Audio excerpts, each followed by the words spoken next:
Hi, it's Juliet here, and I'm in Israel at the Nevilan Hotel doing a retreat with Thomas Hubli on transparent communication and collective trauma healing.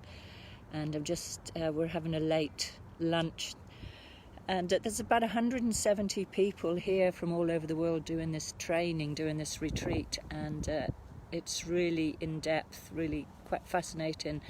And I made a little video the last 2 days, and I've had lots of responses back from people who have been touched by the things that I've shared. So I just want to distill a little bit more of the wisdom that I'm learning with Thomas here.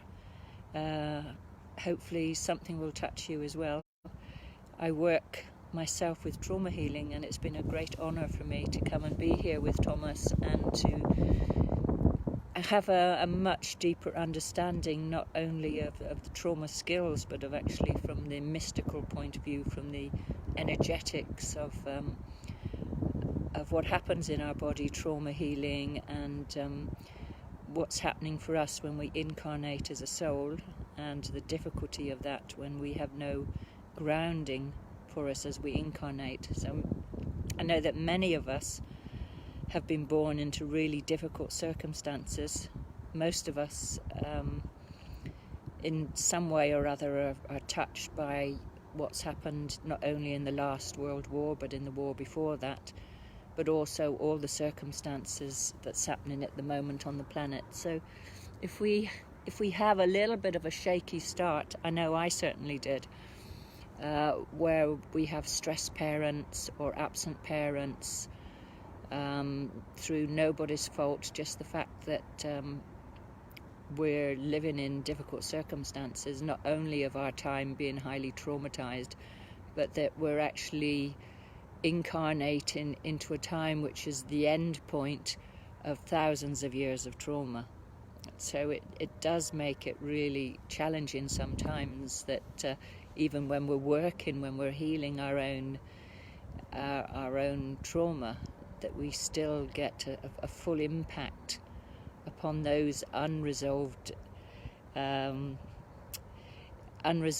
trauma issues that's in our collective trauma, that bump up against ours and set up a resonance and make it so hard for us to heal. So how can we stay present when we are actually being taken out of a conscious alignment, and when we've actually incarnated into a very shaky beginning? Thomas Hubli talks about our base, that we need to have a very solid base, and that as our soul comes in, it actually incarnates in between the point of connection between our mother and our father, and their relationship makes the solidity of that base, and that from that point we build our sense of belonging and connection. And when that's secure and stabilized, we can weave backwards and forwards. We can develop this architecture, as he describes it, through our inner processes and our relationships that really, really deeply anchor our experiences. And as we do that, then we can begin to grow. Our soul can, that's incarnating, is informing us, and our aspirations and our will are being able to take us up into alignment, into the fulfillment of what we came to incarnate for. And that as we attempt to grow, if that base is really insecure, then sometimes we can be taking in more information than we possibly have the opportunity to integrate. But also in that desire to really understand things, and sometimes we try to develop at a pace that is way too fast for us, and we get big downloads, especially if we, according to our choices in healing approaches, and that if we're taken a lot of downloads, say for instance from types of healing or mystical teachings for which we haven't developed that capacity to hold that at that point in time, then we can burn out. So if we take on too much, more than our cup can hold, more than this structure that we're developing can hold, then we can very, very easily burn out and fragment and not actually be able to complete what it is that we're wanting to do. So it's really important to be focusing the whole time on building our base, that each step, and particularly if it's shaky, if we had shaky beginnings, to really ground what we're doing and really build the base solidly. So that means that all those unconscious parts of ourselves, that we take the time to work with them and to heal them so that we can integrate them.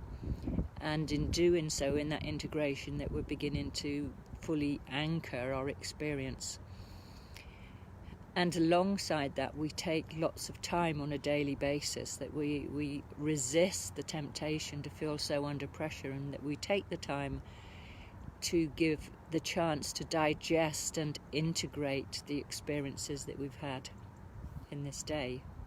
Because alongside those experiences, there are also all the experiences of our collective trauma and our early trauma patterns as well, that are all taken up a lot of our processing time, that we need more time to integrate and digest.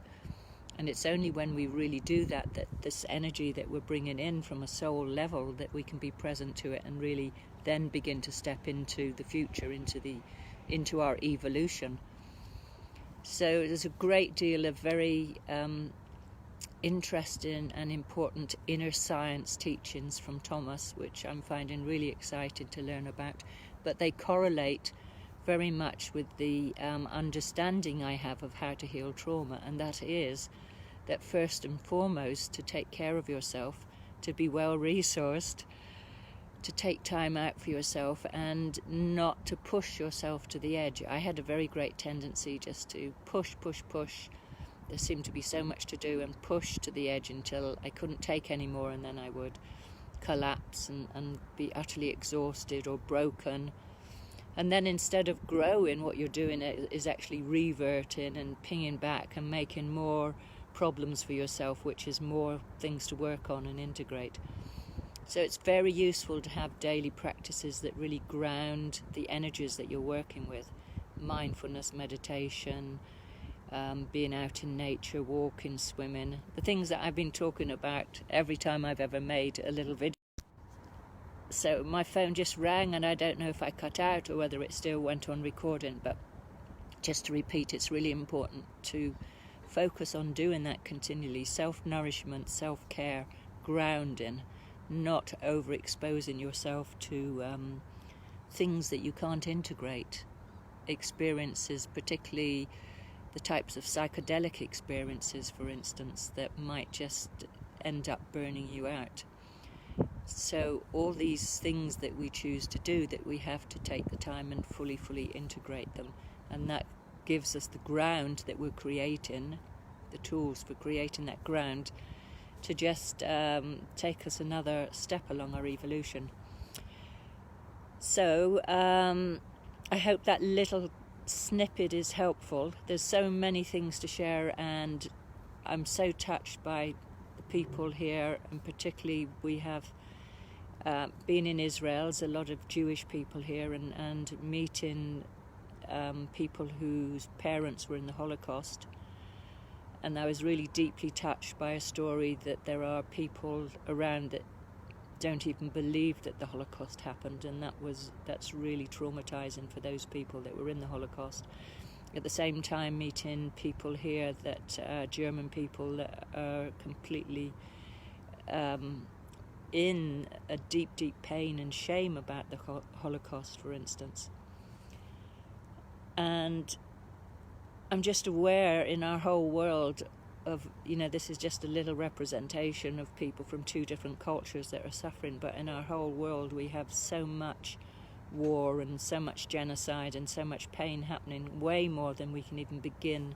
So somebody's just come through, even more than we can begin to work with, and it's completely overwhelming and feels hopeless. But if we take these steps of grounding each step of the way and just working with that little piece that we can work with, taking care of ourselves and allowing ourselves to be conscious in that moment to what our own capacity is, how strong the cup is that we're building, then gradually we can build the consciousness to enable us to hold all these really, really difficult aspects of the world that we're living in at the moment. And who knows, as we all do that, then suddenly something can come about and we can have such a complete shift of our global consciousness.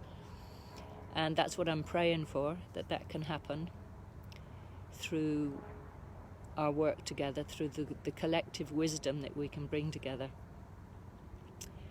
So if you're interested in anything else about trauma healing, I run a training in Glastonbury, and I have a workshop on the 25th of January.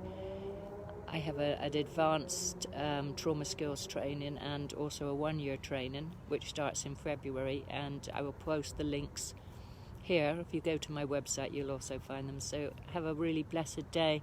And I can see there, so my David, hi, I can see Louise and Charlene, I think. It's hard to see your name because my eyes aren't that good. My eyesight's not so good without peering up close, my aged eyes, or maybe it's my traumatized eyes, because when we're traumatized then there's a lot of things that we don't see clearly. So lots of love to you all, whatever you're doing. Take time out for yourself today. Be kind to yourselves.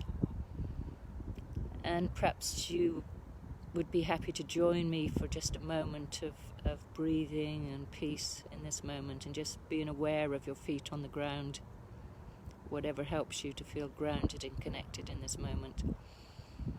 And let's just take a breath together and really allowing us to settle, allowing yourself to settle into that feeling in your body of connectedness and well-being. Just noticing where in your body you feel that. Just being with that feeling of wellness.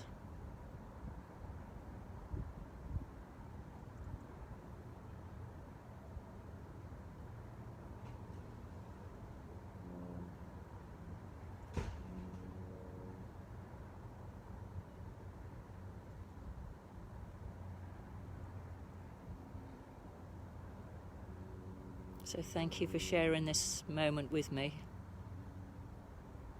and I look forward to sharing with you again. Bye.